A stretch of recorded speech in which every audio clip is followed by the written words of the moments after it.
Welcome back. You're watching the Ahistorical Gamer. And joining me today is the Soviet Prince himself. Hello. Okay. Today we will be fighting the invasion of Norway. It is the 8th of April 1940.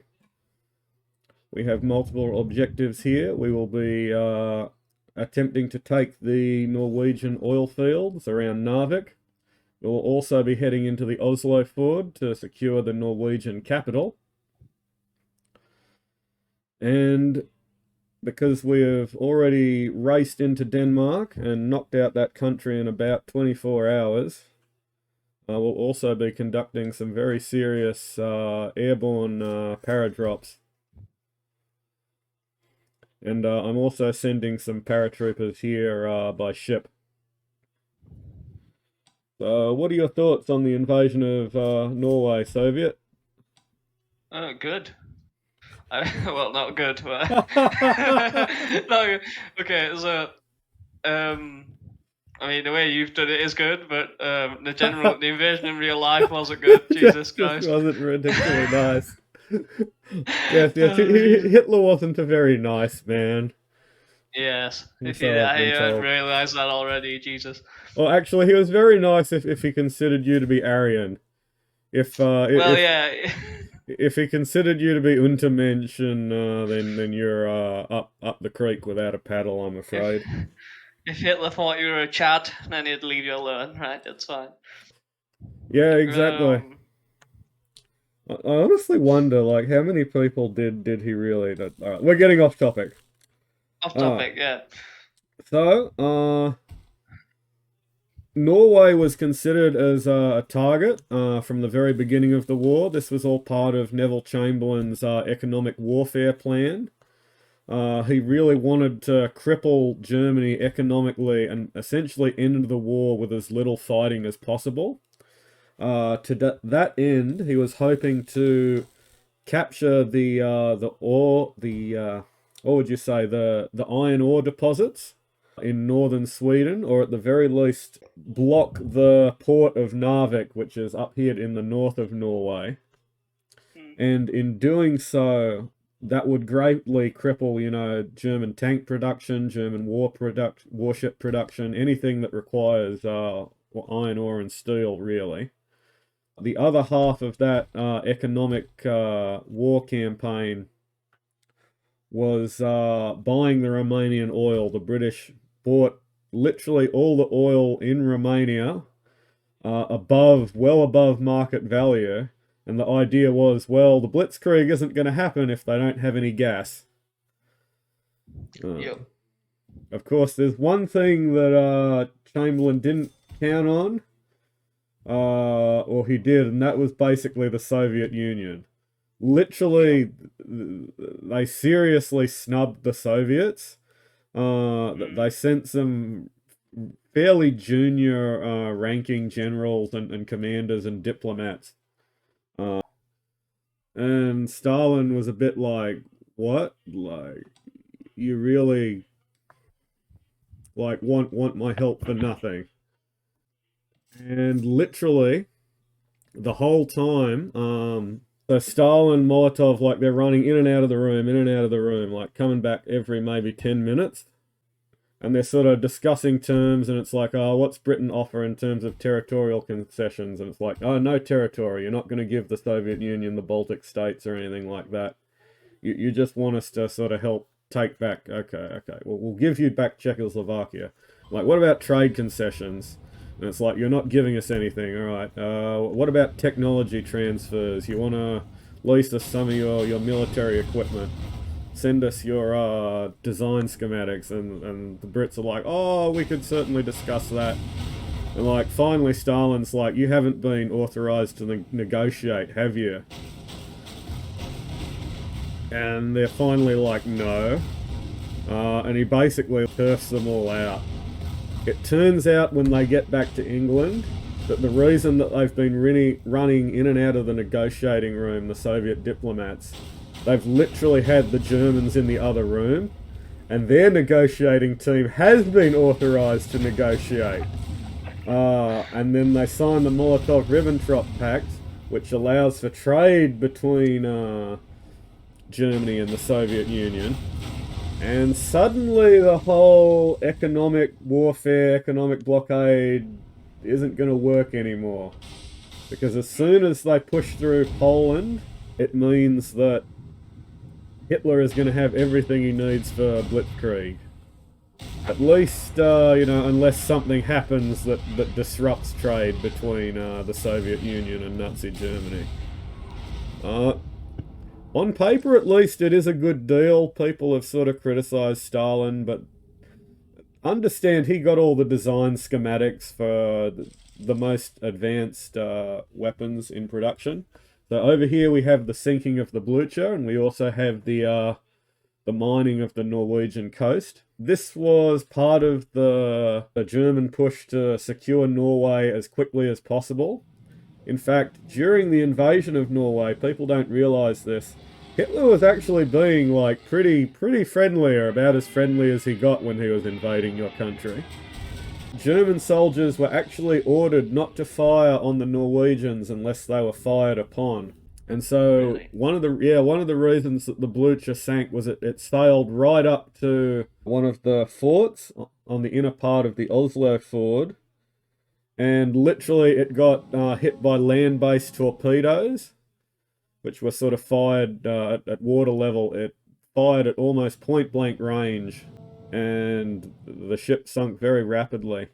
Somewhat bizarrely, the Blucher heavy cruiser also contained the civilian management team that was supposed to be running Norway.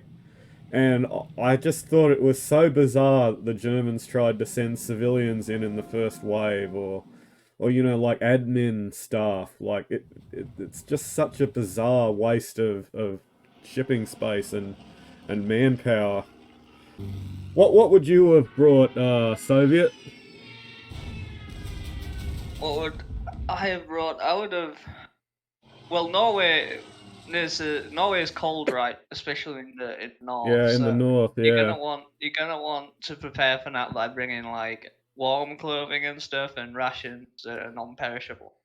yeah. I know. Like you'd think, like if you had spare space, like you would have pushed like more stuff into Narvik, like more supplies, because the Germans up in Narvik literally started running out of ammunition. It very nearly became the first Allied victory, like major Allied victory of the war. Yep. So over here we've got Just landings going on in central Norway.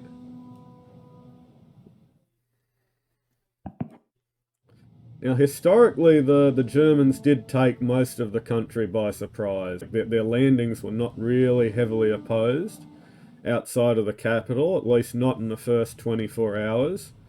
There were individual Norwegian warships that put up a fight, but because they tended to try to board or come into close signal range of the German ships, it basically put them in a very compromised state tactically.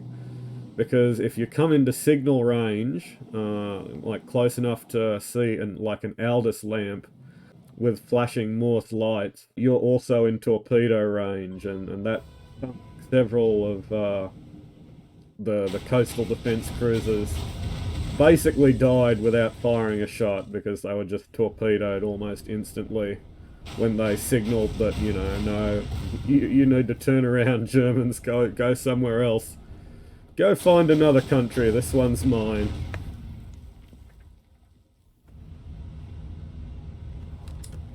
So what do you know about the background of the invasion of Norway? background of the iron. Well, you, you've already said it was about the irons. So what I was gonna say is because the uh, iron was really a crucial part to the German war effort, and we tried to it's very trickle true, them. but you British, you had a little bit of interest in getting involved, either off the coastline or on the continent now, didn't you?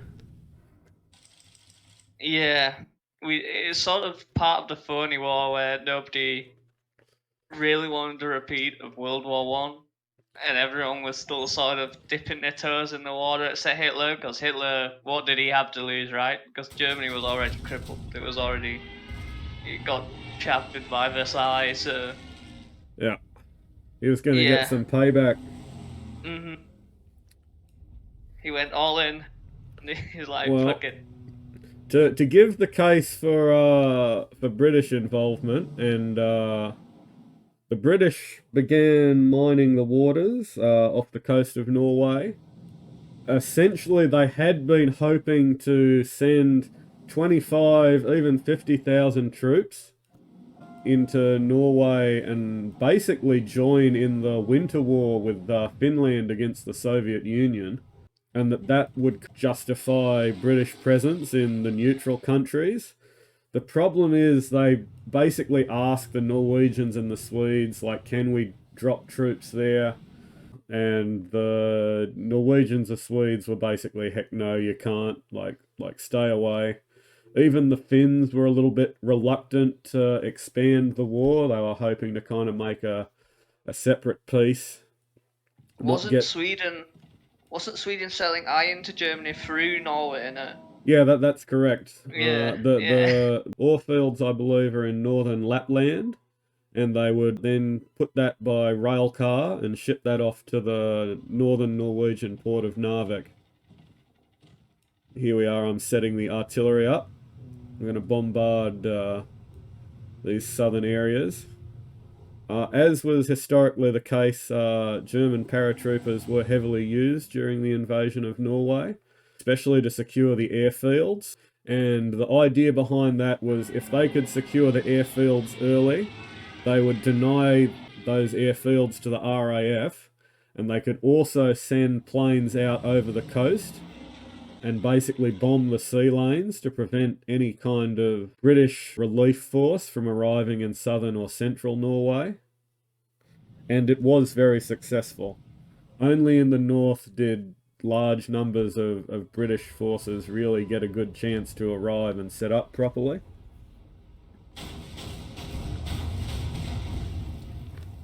But incidents in the lead up, we have the Altmark incident. You're familiar with German. that? No. What? So the Altmark was a support ship for the German merchant raids.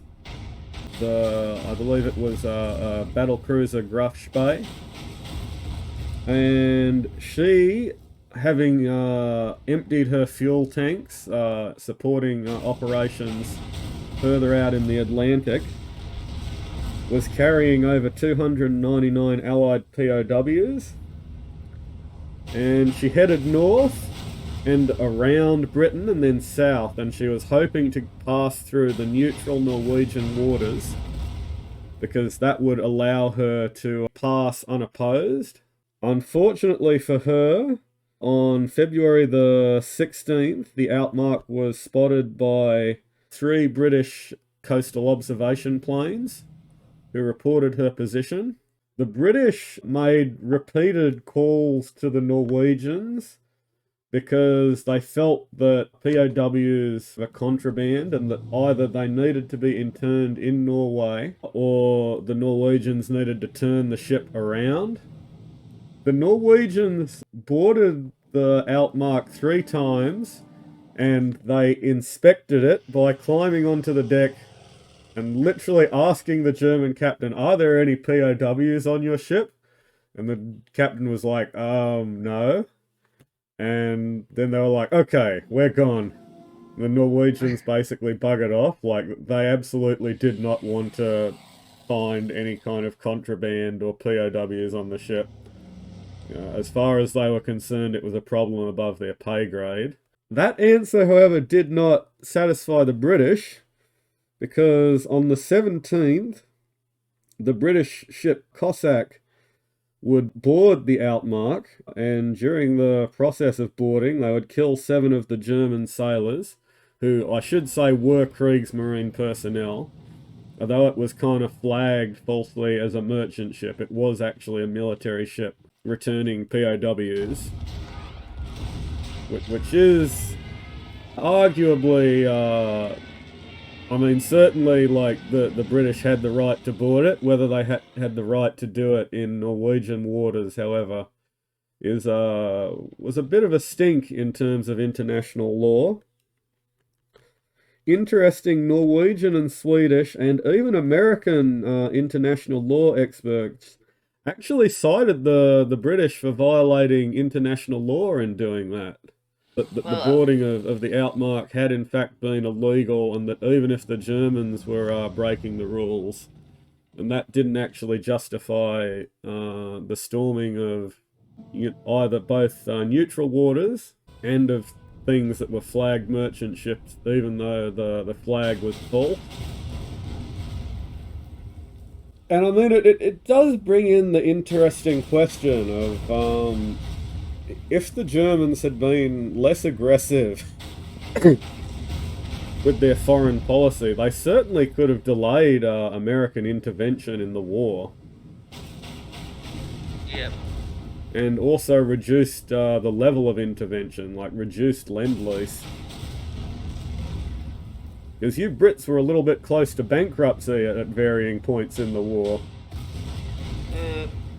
Yes, we were, because I don't know. We was like, oh shit, we're buggered. Yeah, because your good friends, the Americans, insisted on you paying in cash. Cash and carry. Before Lend-Lease, it was cash and carry. Guy, we'll take 20,000 Thompsons. We never thought to make our own submachine gun. Quickly get a pipe and bolt it to a friggin' stick. I'd like to say that Australians were so much cleverer than you toffee-nosed British. Hey. I'm just kidding, man. I'm kidding. There's no need for that. There's no Just need because you had the Owen gun, no need to show off. There's no need for slander. Well, no, we rejected the Owen gun.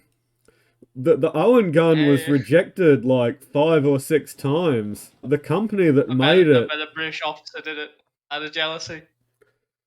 No, the company that made the Owen gun actually lost money. I actually have to give a little bit of credit to the people who manufactured that weapon.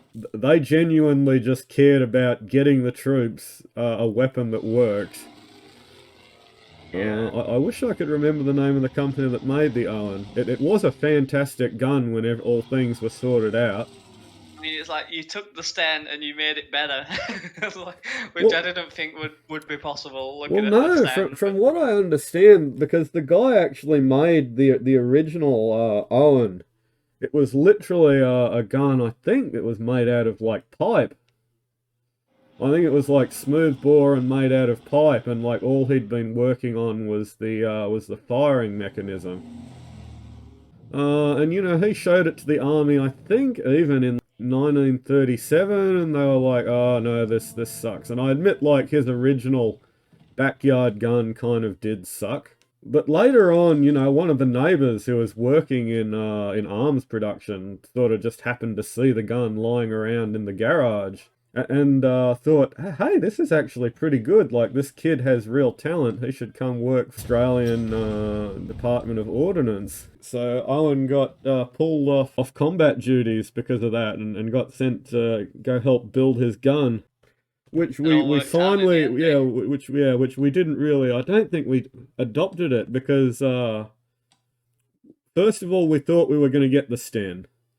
And then it turned out that the Sten wasn't as good as everyone thought it was going to be. And also the British didn't have enough Stens available. Could we please make our own? And the Owen gun is just being put through this incredible process where it's like being rechambered to 9mm, rechambered to like Webley in black powder, which is like a the Webley's a really big gun. It's almost like a Desert Eagle. I think the Deagle's still bigger, but finally they like do something sane and put it in a good like round caliber, and I think it is interchangeable ammo with the Sten on the Owen. I'd have to look that up though. But lead up to invasion of Norway. So the head of the Kriegsmarine, Eric Raeder, argued in favour of the invasion. He believed that the occupation of the Norwegian ports would allow for fleet and being operations, so they could interdict any kind of merchant traffic and force the British battleships to be put to sea in the north, whereas they could kind of hide their battleships in the fjords and harbours where they'd be relatively safe. And I believe what was Bismarck's the Tirpitz. It was the Tirpitz that ended up getting sent there, and it did do fleet in being quite successfully for most of its career. So Kriegsmarine wants the invasion. On February 21st, General Nicholas von Falkenhorst is placed in charge of planning and command of land-based forces for the operation. I should also say that the head of the Wehrmacht, General Hauder, he wasn't super enthusiastic about fighting in Norway, but he was very unenthusiastic about fighting in France.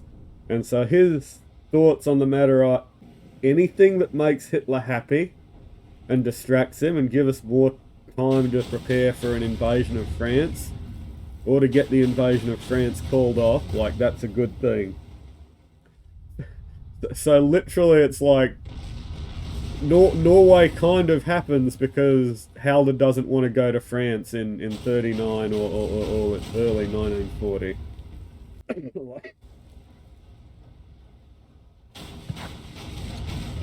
Anyhow, the Altmark incident really ticks Hitler off. And furthermore, the British begin mining the coast of Norway. They basically want to cut off all trade going through there. So the British plan is, okay, we're not going to occupy the port. That was too provocative. Chamberlain certainly didn't like that. And I'll actually say Chamberlain probably made the right call in not launching any kind of occupation of Norway. That could really have damaged a British prestige among the international community. And sort of, and what's the saying? If we're going to be the good guys, we have to act like it. So, actually, point for Chamberlain. That said, Churchill takes over in 1940. He gives his famous speech, well, the first of many, in actions in many places in Norway and in Holland. But the British are sort of aware when they mine the channel that this could potentially royally tick off the Germans. And they begin what is called, and I believe it was Operation Wilfred. I can't find it in my notes here. However, they also prepare Plan R4, which is in the potential event that mining the Norwegian coastal waters provokes the Germans to invade. R4 calls for British landings in central and northern Norway, and at the very least the occupation of Narvik, possibly advance into Sweden as well. And so the battle begins. 100,000 German troops in 7 divisions, backed by 1 Fallschirmjäger battalion, as well as panzer and artillery units. Most of the Kriegsmarine's major units were also deployed. The Luftwaffe's 10th Air Corps was also deployed against Norway and consisted of 500 aircraft, 1,000 aircraft, 500 of which were transport planes, taking both paratroopers and glider-borne infantry. So, Fallschirmjägers. Yeah, the good old Fallschirmjäger. And also the regular Alpenjäger and mountain infantry under General Dietl. who commanded the invasion of Narvik. Actually, speaking of which, now that we've secured an airfield, you can see we've got some glider-borne infantry coming down to land at the airfields to the south. Meanwhile, in the north, our units are advancing on Drammen. And this was actually historically the case. Because the Blucher got sunk, it never made it into Norway. The main advance on Norway was delayed by about 24 hours. It's very questionable whether risking a ship for literally like 24 hours was actually worth it. Furthermore, the city was actually taken 12 hours later by German Fallschirmjäger, who landed at the airport just outside of Oslo. So it was kind of all for nothing in the end. You know, like the Blucher and all her crew died for nothing. I think it was Damn. very, very foolish to try to do it like that. Because it should have been very clear that the air defense would be much less organized than their sea defenses. It's just because it's a newer technology. And I mean, it's not like the Germans couldn't have sent their planes on a one-way trip. I mean, there's this whole thing, well, oh, they won't have enough fuel to get back. Will they have enough fuel to get back? Like, literally just land them on the airfield, have the men get out. The plan is literally for a very rapid blitzkrieg-style strike, so... All things being good, they should only need to hold the capital for a few days. Mind you, if you look at modern conflicts, to relate it to present day, let's look at Vladimir Putin's attempt to drop VDV paratroopers everywhere, and, you know, capture Kiev. Rushing the capital didn't really work all that well, but this is the modern age. Like, there are things like radar that let you know that the planes are coming. But, you know, radar did not really exist. Certainly it didn't exist for the Norwegians. Though admittedly the British did invest heavily in that. We invented it. Like we had it at the start of the war in a sort of primitive stage where it's been discovered, and then as the war progressed, we developed it more and more. Did you hear the story? Did you hear the story how it was invented? How? I believe the scientist who proposed it was asked by I believe the British Defence Minister if the scientists could build them a ray gun, like a death ray. And the guy sort of said, well, look, we can't build you a death ray, but radio waves could be used to detect aircraft, and at any rate, that would be a heck of a lot better than what you're using currently, which was acoustic mirrors. And I will absolutely put into this a clip of someone using an acoustic mirror. Have you ever seen a photo of it?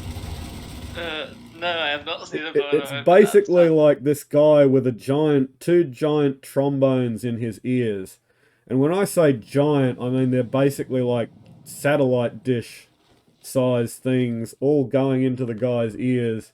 And like they would just swivel those around and you would have to listen for the planes.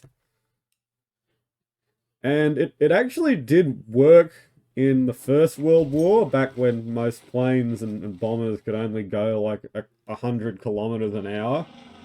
Like literally almost stalling speed if you went into a good headwind. But yeah, that's the origin of radar. Like the British asked their scientists to build them a death ray. It's utterly cooked. So, for Allied forces, the Norwegians theoretically had an army of 60,000 trained, mostly conscript soldiers.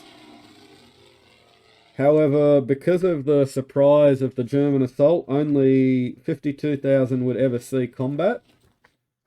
I'll give a quick rundown on the invasion of Denmark. Did you ever see that the war movie about the Danish bicycle battalion? Just when they use the bike. I think I've heard of it, but I haven't actually seen it. Yeah, it's interesting. I think it kind of like I did laugh when I saw the tagline. It's like the war begins, and it's like yeah, the war began and it ended about 24 hours later, Denmark. Like you basically are right up there with the incredible stand of like Luxembourg and like the Polish. I think the Polish postal service in one of their battles held out longer than Denmark. And there you go. There go all my Danish viewers. However, there was a pretty bold stand by one of their bicycle battalions. I'll post the movie in the link, and we can all have a little look at that. But at 5:15 a.m. on April 9th, the Wehrmacht crossed the border. The Danish army was small, ill-prepared, and used obsolete equipment. It did resist in several sections. Most importantly, the Royal Guards at the Amalienborg Palace in Copenhagen. Sorry if I mispronounced that. And also their forces in Haderslev in South Jutland put up a good fight. Nonetheless, by 6 o'clock, the Danish Air Force had essentially been destroyed on the ground. And 28 German Heinkel 111 bombers were threatening to drop their bombs over Copenhagen. German troops in civilian freighter vessels disembarked at the docks at Langeline in the Danish capital and began to occupy the city. German paratroopers also captured the Aalborg airport, conducted simultaneously with the naval operation in Copenhagen harbour. An ultimatum was also presented by the German ambassador to King Christian X. Christian then consulted the Prime Minister, Theobald Stalning, and his Foreign Minister Munch, along with the commanders of the army and navy. Because of the rapidity of the German advance, he essentially decided to capitulate. I mean, to be fair, Denmark was completely isolated from any kind of Allied aid. The Germans had absolute air superiority. That the British couldn't have sent a relief force even if they wanted to. So by 8:43, Denmark capitulated. So, oh, I didn't realize it was that quick. So what's that? The war begins at 5 o'clock and it ends before 9. There you go. You get a whole war in the space of less than 4 hours, 3 hours. Oh my.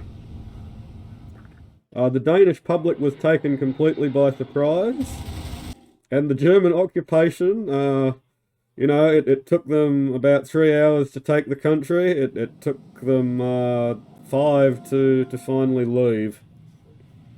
That said, all was not entirely lost. The Danish merchant marine escaped the occupation for the most part. And a lot of people don't realise that Denmark does have a very, very significant merchant fleet, even to this day. They have the famous Maersk shipping company. And the head of Maersk at that time, Arnold Peter Moller, the day before the invasion, instructed all ships on the high seas to move to Allied or neutral ports, for all ships in Danish harbours to put to sea as soon as possible. And as a result, over 1,000 merchant ships were added to the British convoy system. And I might add, I believe this exceeded almost by a factor of 2 all of the shipping losses that the British had taken since the start of the war, from 1939 till April 1940. So, like, this is what you have to think of when you declare war on countries. literally they set themselves back a year's progress in the U-boat war. So in a bizarre way, Germany invading Norway actually helped keep Britain in the fight.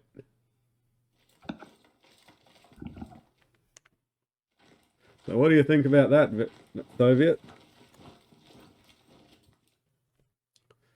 Soviet? Yeah, it looks like my co-commentators had to go off, but I shall keep reading. Oh, there you are. Sorry about that. Sorry about that. I had to untangle myself. Oh I had to dear. take my headphones off for a second. The attack of the demonic tentacle hentai headset. Yeah, it's got wrapped around my bed and taken me off. So. This sounds like something that would happen in one of those Japanese anthropomorphized stories about the Yamato and the battleship that could. Yeah, the battleship that was attacked by the giant American torpedo tentacles. Oh god. Oh god, we're getting too based. Okay. That said, with the Annelborg Airport in Denmark near Copenhagen secured, that basically served as an advanced operating base for combat drops by the German Fallschirmjäger and the air landing troops in glider planes into southern Norway itself. So that was sort of very important. I admit that if the Germans were going to invade Norway, it was basically inevitable that they also invade Denmark. So, again, it's funny because, like, in the story, like, the war hasn't even started. Like, we are slowly advancing on Oslo, as you can see. So on April 8th, the Polish submarine ORP Orzel sunk the German clandestine troop transport ship Rio de Janeiro off the southern Norwegian port of Lillesand. On surveying the wreckage, Orzel noticed that there were many uniformed German soldiers from the infantry branch, along with various military supplies. Orzel reported this incident to the Admiralty. However, Admiralty, the old men, the old admirals buggered it up. They were essentially too concerned over the sinking of the British destroyer Glowworm and presumed it might be a German breakout. And this actually badly messed up the response. British R4 response force was all sort of set and on or near, like they were all packed and ready to go on their transports up in Scotland, ready to ship off to Norway as soon as the word was given. But essentially the British Admiralty misinterpreted German intentions. They thought this must be some kind of breakout for a naval raid, and unfortunately it was in fact a full-scale invasion. Unfortunate. Yeah. And I mean, like, I don't understand why they couldn't just put the troop ships to sea under escort. Yeah, it's weird how they did it in a way they did with not having them under escort. Like the first, like you would think to do that though if you were launching a full-on invasion, but I guess they didn't want to be sort of want it to look like an invasion. I don't know. But, with the Germans? Well, the Germans had their basic plan, and it did actually work in Narvik. So literally, they smuggled their mountain units and their infantry aboard literally the same ships that were normally used to take the iron ore. So the cargo holds were just like packed with soldiers, and that's another reason why the Norwegians didn't really realize. And it certainly harmed the British attempt. So, you know, you could certainly chalk that up to misinformation and the black arts of counterintelligence. Yeah. On the Kriegsmarine's part. Although it didn't really work out for Rio de Janeiro. You know, the British didn't realise, the Orville didn't realise they'd sunk a troop ship. They thought they'd sunk a German merchantman. It was only when they took a closer look that they realised. So the reaction of the Norwegian government and high command was also pretty lackluster. The Norwegians were actually distracted by the fact that the British had been mining in their territorial waters. And, you know, like, it does pose an interesting question, like, when is the right time to declare war? I mean, you see this coming up again in the Malaya campaign with the decision whether or not to invade Thailand. Are you familiar with that? Thailand? No, I don't.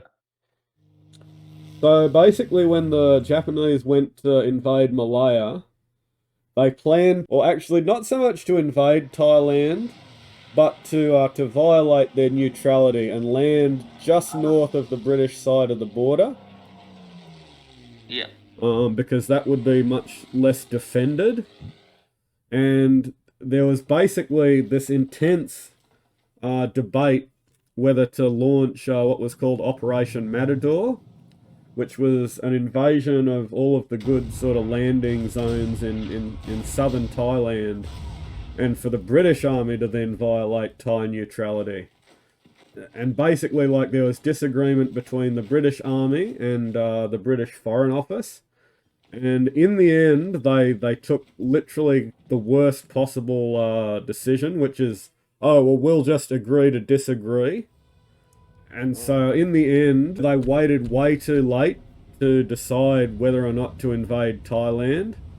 So, like, the Brits, and indeed the Australians, because we were part of the same column, we did invade, like, the very southernmost tip of Thailand and violated their neutrality.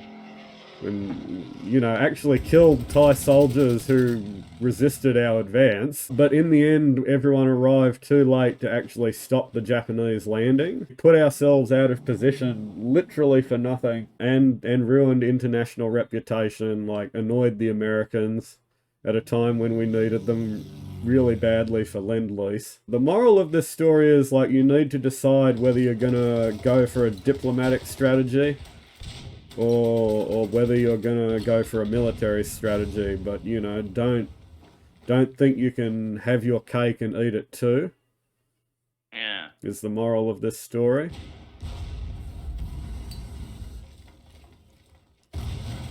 But moving on once again. So, some of the survivors from the Rio de Janeiro were picked up by Norwegian fishing boats and then by the Norwegian destroyer Odin. The survivors admitted that they were sent to protect the Norwegian port of Bergen from the Allies. Oh, Hitler, I love it when... If only... I love it how all of the Nazi propaganda always says stuff like, oh, we're protecting these countries. You know, our panzers have crossed into Belgium to protect it. And, like the Roman Empire. Yeah, exactly. And to Said be it's a defense. to be fair to Roosevelt, he actually calls Hitler out on this in one of his speeches. When he gives his talk on national security. Good on him for doing that. Like, I think the best propaganda is always the truth. Furthermore, you might be noticing that especially in southern Norway, there is basically no resistance whatsoever. That's because poor communications and misunderstandings between the Norwegian civilian and military authorities absolutely crippled their mobilization. In fact, they actually sent the mobilization orders literally the day of the invasion by post. I'm not making this up. Yeah, they tried to send it by post. Jesus. And by the way, that's not like to the commanders, or not just to the commanders. It's also to the draftees. Like, Jesus. so literally, you're like just waiting the signal that because, you know, not everyone's gonna check their mail like of a morning. They're gonna check it of an afternoon. So literally a lot of people's first indication that, oh, I should really go to my unit now is, oh wow, there's German planes and bombing and like paratroopers landing and like a Red Dawn type scenario occurring. Now, to be fair, on the 5th, 6th, and 8th of April, the Norwegian Chief of General Staff, Rasmus Hatledal, had actually requested the government to issue mobilisation. However, this was not granted until about 3:30 to 4 o'clock on April 9th, the same day of the invasion. Furthermore, in order to not provoke a German response, again, they gave the order for silent mobilisation, and it turned out later that the Prime Minister of Norway, literally, and most of the cabinet knew absolutely nothing about the mobilisation plans. Like, literally absolutely nothing. They didn't realise that if we don't announce mobilisation over the radio, it's going to take like several more days to get this stuff done. And yeah, so complete misunderstanding, complete chaos, complete confusion.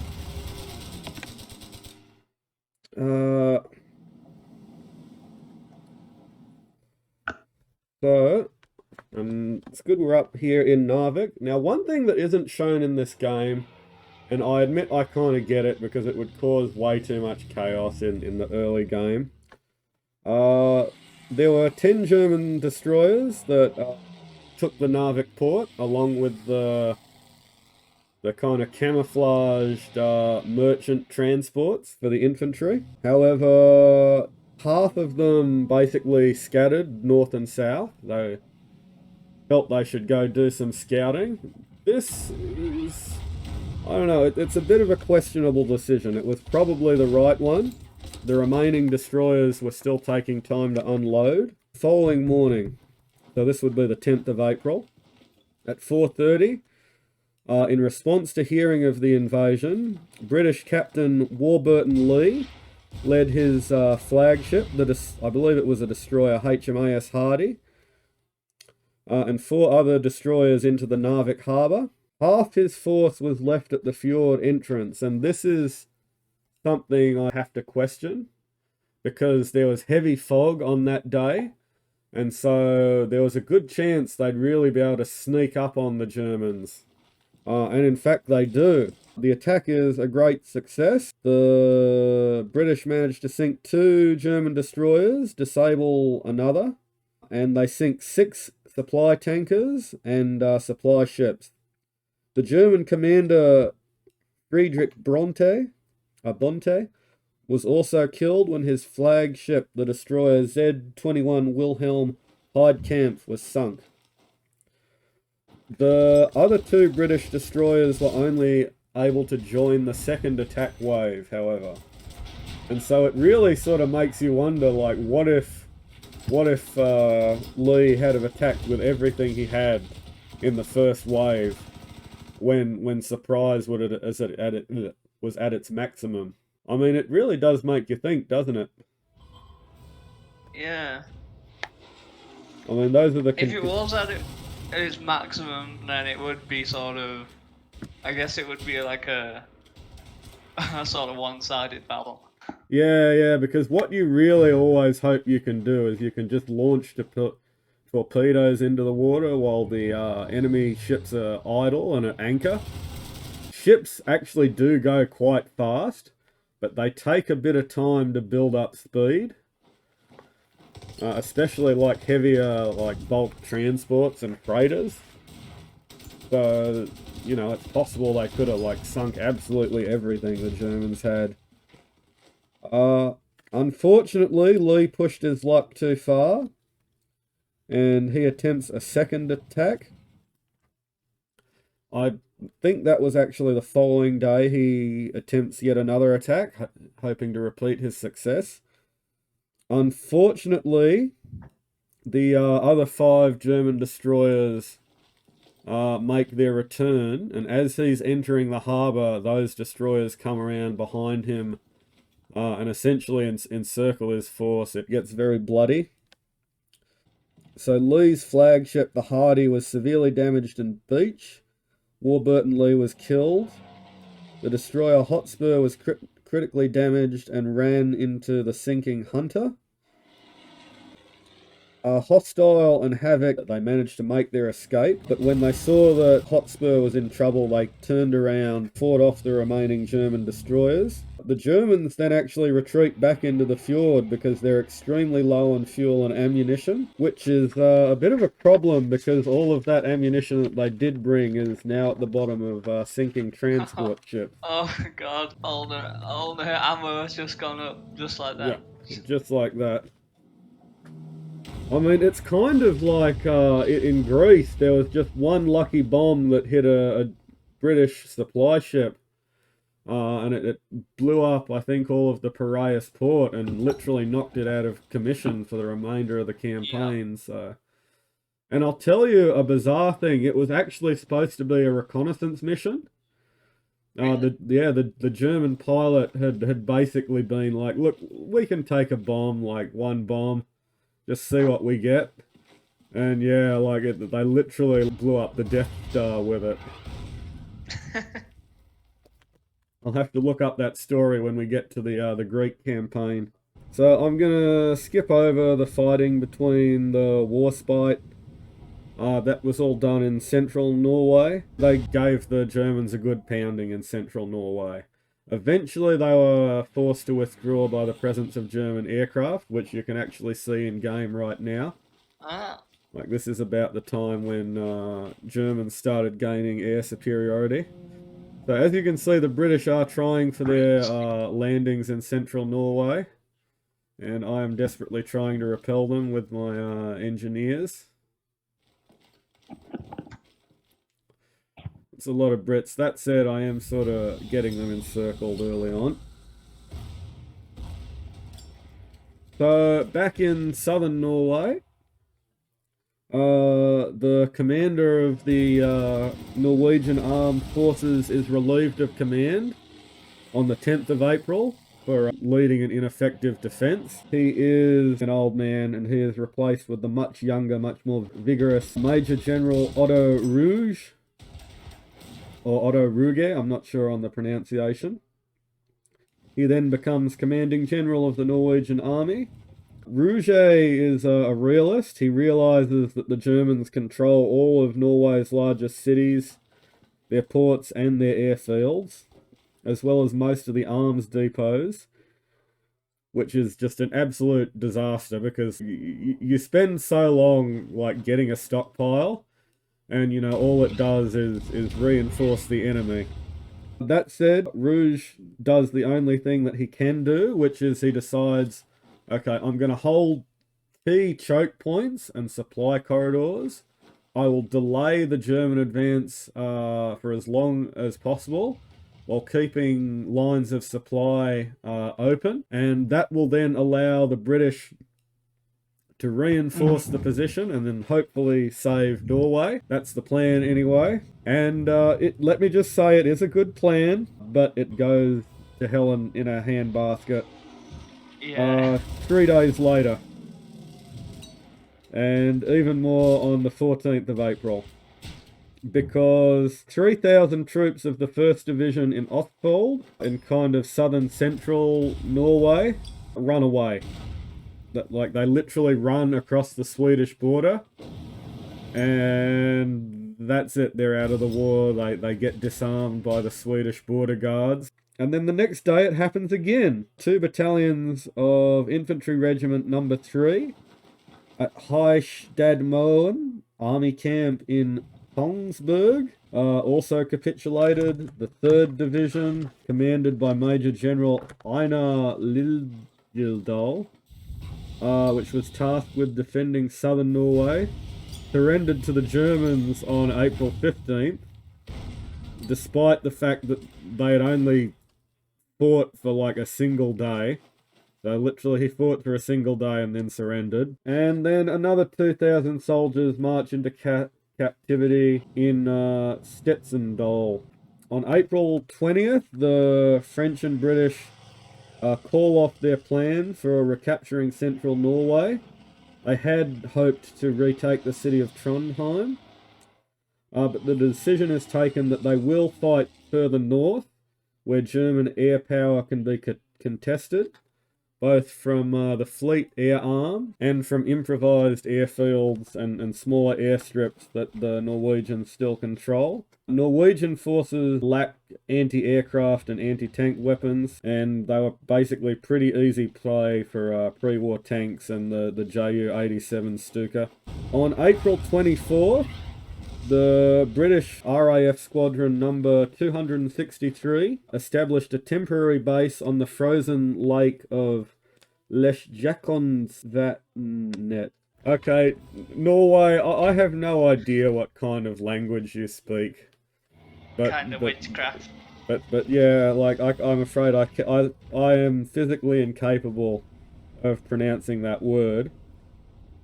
Unfortunately, the next day, the Germans located the British airbase and destroyed most of the aircraft on the ground.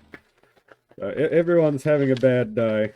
Going into the war in the north, the Norwegian 6th Division did put up a good fight around Narvik. However, it also kind of hobbled itself because it stationed most of its troops around Finnmark, because they were afraid that the Soviets were going to attack, which I honestly have no idea what on earth they were thinking. I can't help but think that trying to guard against a Soviet attack in like far northern Norway, in like Finnmark area, in like above the Arctic Circle, while your capital is getting stormed, like I don't understand the logic. Yeah, we don't want to... I mean, I understand Stalin was a cold-hearted bastard, but at least, honestly, I don't think they had any concrete plans to ever invade Norway. I mean, I'm sure they did eventually produce war plans after the Second World War, but yeah, someone post a comment and tell me if the Soviets ever had a World War II plan for invading Norway. Like, how would that even have worked?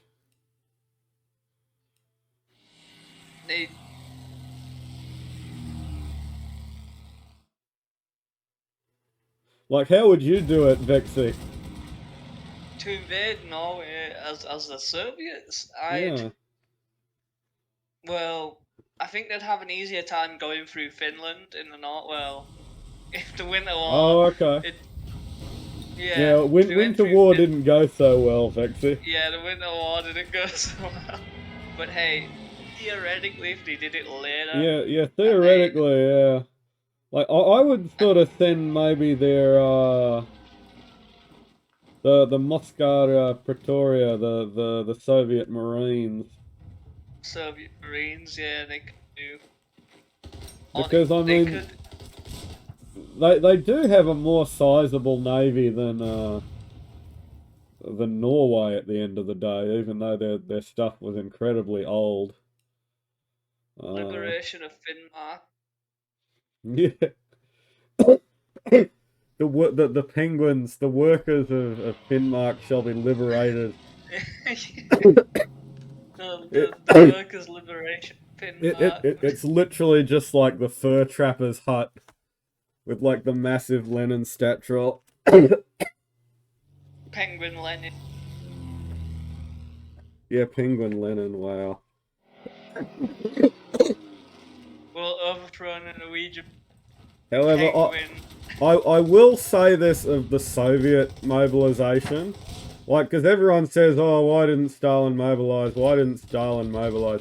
Why didn't the Norwegians mobilize? They botched their mobilization even more. But the Polish botched their mobilization, even though Chamberlain kind of screwed the Poles over by threatening them at the last minute. not to honor the alliance if Poland provoked Germany.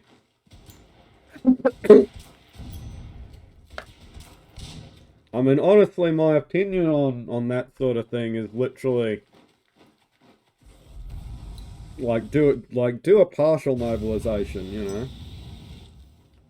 Deploy your troops away from the border where they're unlikely to get into a scrap.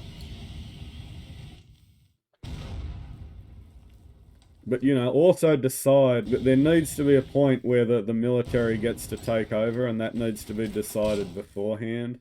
So, the Allies basically declare failure in central Norway around the...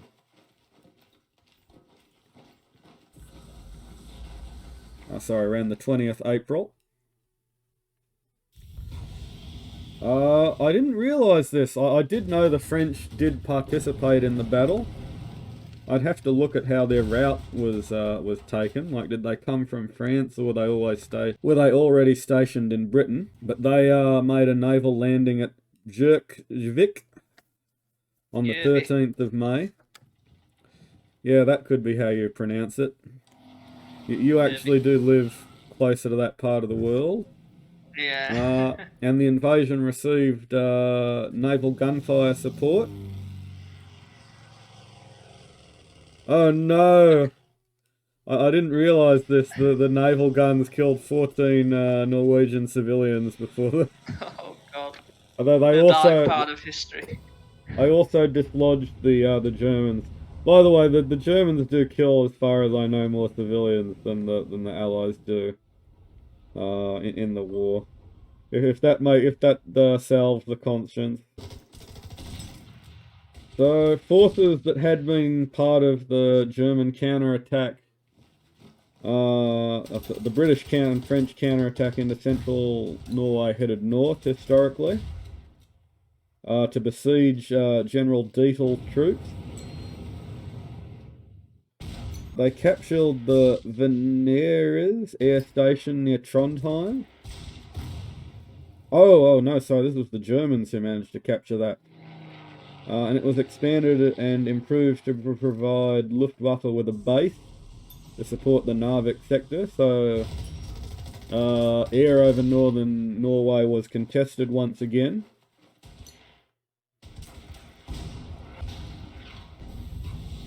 They also managed to capture facilities at Hattendal airfield. On May the 24th, Operation Alphabet, the general retreat from Norway, was signed by Churchill. Although, funnily enough, Churchill had argued against doing that.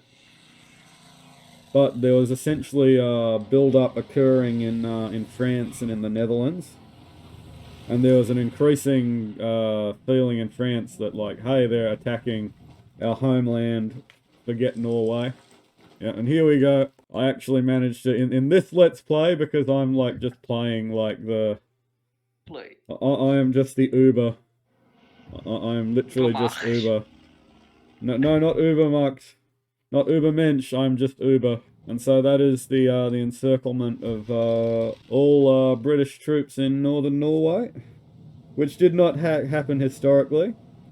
Historically, the British did and French did make a counterattack on Narvik, and they actually took the Narvik port. And in fact, fighting was effective, and the Germans were so low on ammo that they actually began destroying the port facilities that they needed to export the iron ore. So, like, if you want irony, the Germans had invaded Narvik to secure Narvik, and in the end they end up blowing it up. Because the British make a feint attack to try and hide the fact that the British and French have made the call to evacuate. And other thing, General Dietl had actually been given approval by Hitler to avoid surrendering to the British and French, to break out and fight his way across to the Swedish border and to surrender to the Swedes. And he had over 10,000 men in his mountain division. Again, this is like the road not taken, the battle that we never won, sadly. Interestingly, no one actually told the Norwegians that we were evacuating until the 1st of June. So, literally absolute cancer. And Absolute.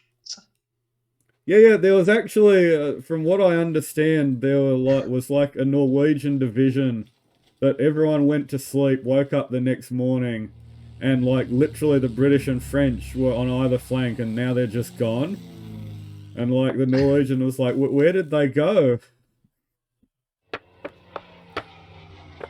And by the way, if you ever wonder why all World War II documentaries, it's like 1939, the invasion of Poland, skip to North Africa. Oh no, sorry, they do fall of. Oh yeah, sorry, no. 1939, sorry, invasion of Poland, and then France falls, cut to North Africa. Like like literally, there's no coverage of it at all in most documentaries, and that's because like the initial part of the war was just absolute pure cancer. It really was cancer on the Allied side. Like, there's no denying that. The Germans had their stuff together. Later on in the war, you'll get to see plenty of German cancer, and we'll discuss that when the time comes. You could definitely make an argument, though, that Norway was a Pyrrhic victory. I mean, the Germans lost, like, literally half the Kriegsmarine. Not all sunk, but put out of action. They lost a lot of their good transports that would have allowed them to do a naval invasion. I mean, people talk about Operation Sea Lion, the German invasion of Britain, but the truth is that Operation Sea Lion failed in Norway. Like that's just the truth of it. After Norway, the German Navy had taken too many losses to properly force the British Channel. I mean, they could have tried. They could have made it very costly on the Royal Navy. I mean, like, I can see battleships just sort of cruising up and down the British Channel. Here we go. No Allied transports getting away in this scenario, though. Oh no. This is why I am the ahistorical gamer. I can't wait. I can't wait to invite you to the Soviet ahistorical missions, where I literally just hold off Barbarossa. What do you mean, advance to Moscow? I thought we were counterattacking into Poland. So, 1st of June, the Norwegians are finally told that the British are leaving. On the 7th of June, the Norwegians decide to carry the fight abroad. And, like, you gotta give points to the Allied nations on this, especially the ones who carried on, especially when you think that the Norwegian King Hakon was like, he was like in his mid to late 60s, so it's kind of hard on him. That's a fun little nerd. What happened to the royal family of Norway after the invasion? I believe they killed? No, they managed to evacuate. They evacuated north. There was actually a fight, I believe, near or in one of the suburbs just north of the capital. The Royal Guards engaged the German Fallschirmjäger, managed to, and they actually put up a really good fight. They I think they killed 4 German paratroopers plus a German paratrooper captain. In return, they lost, I think, 3 of their own. And they basically allowed the king to assemble a motorcade and get the heck out of there. So King Hakon crowns Prince Olav, and the Norwegian cabinet left Norway on the British cruiser Devonshire and went into exile on the United Kingdom. So, by the 8th of June, after destroying rail lines and port facilities, all Allied troops had been evacuated. So it's kind of funny. The British, on taking Narvik, then finished the job of destroying the port. So in that way, it was successful. I think it took 6 months to get the port operational again. So, I mean, German supplies were disrupted. And it's sort of because, I mean, you have to ask yourself, like, the whole point of the German invasion was to secure the iron ore supply. But all they did was compromise it in the end. Like, you got to think about these things. Like, this is what I mean, like, when wars expand out of control. And I mean, you see another good example of that with the Japanese in the Second World War, in their wars in China.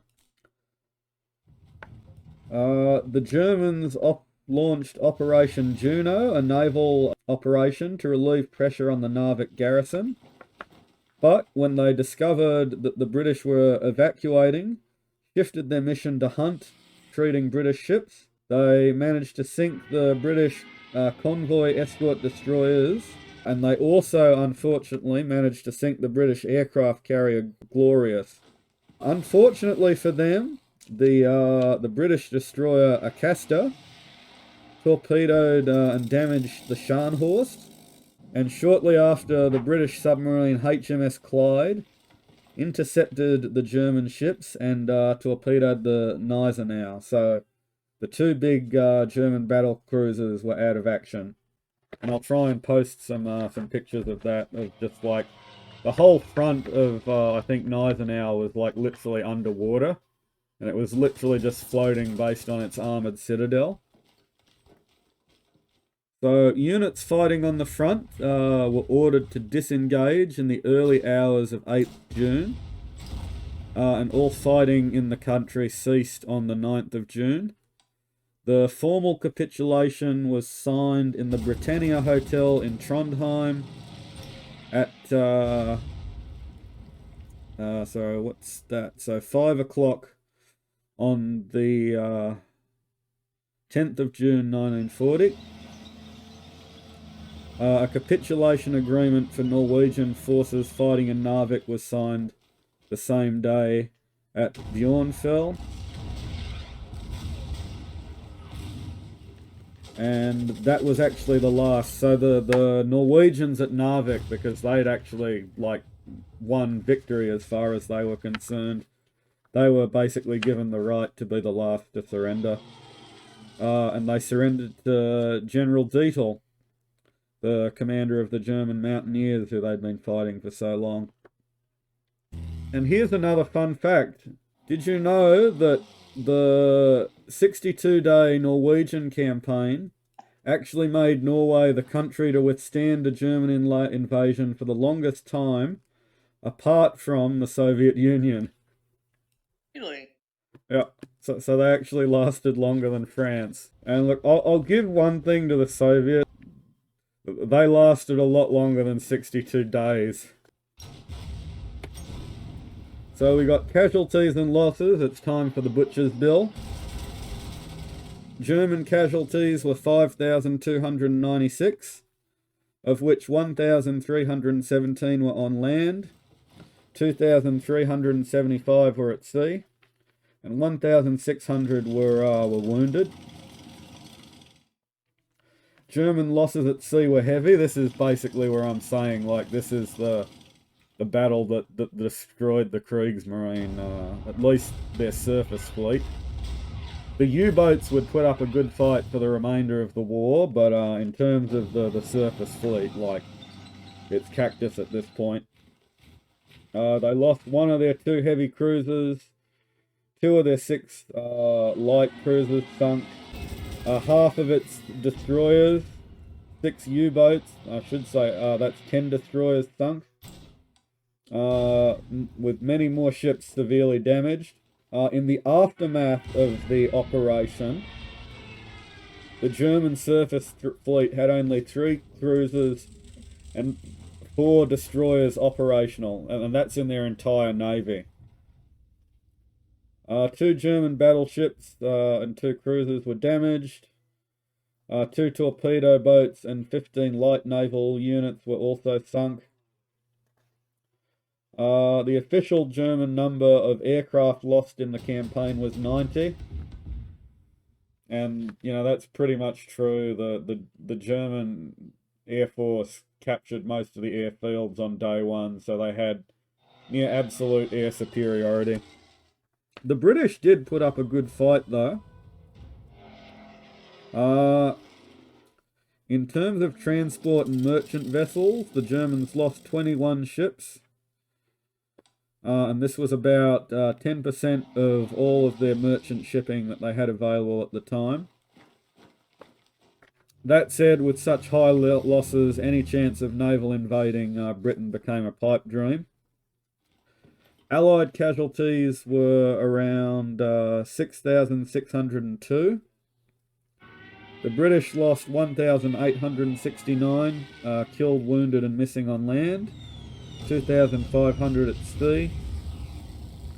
The French lost 533 killed, wounded and missing. The Norwegians did take quite heavy casualties, especially during air raids, which they had very little defence against. They took 1,700 casualties, of whom 860 were killed. Some 400 civilians were also killed, mostly in German bombing raids. The Germans also executed 60 civilians. And you see, I've always found that questionable. I mean, if you have them in a position where you can shoot them, you have them in a position where you can probably, imprison them. Like, all those kind of executions do is turn the population against you. The Norwegian Navy was almost completely wiped out. Apparently they had 121 ships, although I think they were mostly like coastal vessels and like Coast Guard stuff. Oh, yeah. Okay, now apparently 15 warships, although this includes a captured German fishing trawler. That's hilarious. With some 600 men managed to evacuate the United Kingdom. The remaining Norwegian vessels were sunk in action, scuttled by their own crews or captured by Germans. Yeah, from what I understand, most of the Norwegian submarines never managed to leave harbour. They essentially got caught in the Oslo fjord because while the German ships couldn't get in, their own troops couldn't get out. And there we go, we have our victory. The British did lose many ships. They lost 122 aircraft. 112, pardon. French Navy lost the destroyer Bison and a submarine. A cruiser was severely damaged. Oh no, the Polish Navy lost the destroyer Grom and they lost the Orzel. That's sad. The British lost, in terms of ships, 1 aircraft carrier, 2 cruisers, 7 destroyers and a submarine. But their much larger fleet could absorb the losses. So, what are your thoughts on the Norway campaign, Vexy? It was an unnecessary. I don't think the Germans would have done it if the British hadn't have mined the waters around Norway. I guess It's an interesting point. Yeah. Certainly, that was a violation of international law, but Yeah. on the same token, this is total war. All of the rules that you agreed to. Yeah, some nations are definitely going to get caught in the crossfire. I mean, what's the saying from like Mad Max: The Thunderdome? Like, two men enter, one man leaves. I like to think that like there are some kind of rules of just basic human morality that we keep to, but I think the lines that we keep to in terms of laws definitely get pushed aside And like I actually fully agree with Churchill in terms of like mining Norwegian waters. I mean, it's such a hard thing. I mean, could more have been done to just sort of raid the iron ore convoys conventionally? Yeah. Then you kind of like maybe that would have been a more ethical way to do it. I mean, it was still early war, and the Brits didn't know if they were going to need, if they wanted to Yeah. risk those raiding operations, and they could just do I, the mining strategy and I will give a certain degree of credit though. Like that is probably the I mean, whatever the legality in terms of like raw cost in human life, I'd say that raiding and mining, in terms of like actual people killed, like the numbers would be absolutely tiny compared to actually doing a proper invasion. I think that the idea of actually invading the north of Norway was misguided yeah, from the beginning. I think it was kind of a waste of planning. I think it only should have been done in retaliation, in response to German attacks. As for Hitler, like Hitler's whole purpose, there are fights where you ask yourself, like, where at the end, like servicemen ask themselves, why were we even here? You know, like you get that asked a lot about Iraq and Afghanistan. I think from the German perspective, and even though Norway was a nice posting, even though the Germans did win a pretty major victory, I think you have to say that it was just a mistake. Like the Nazi Germany should never have gone to Norway because it yeah. pulled all of their men that they could have used in northern Russia. And it's also another front that they had to garrison as well. Yeah, If you exactly. think about it. So like I've pointed out that okay, so Allies took more casualties, right? But of the 100,000 troops that went into Norway, the bulk never actually leave. They're needed to garrison Norway. So you've lost 100,000 men to inflict 6,602. And that's not even because when you subtract the Norwegians, I mean, when you subtract the 1,700 Norwegians, I mean, like that's nothing. You've actually lost 10 to 1 in terms of your soldiers.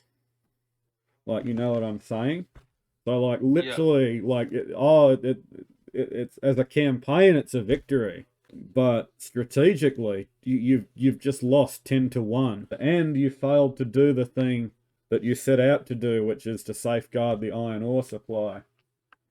Uh, and what was worse, you added over 1,000 merchant ships from Denmark and Norway to the British convoy system, and made a year, 2 years of convoy raiding by the German U-boat fleet completely irrelevant.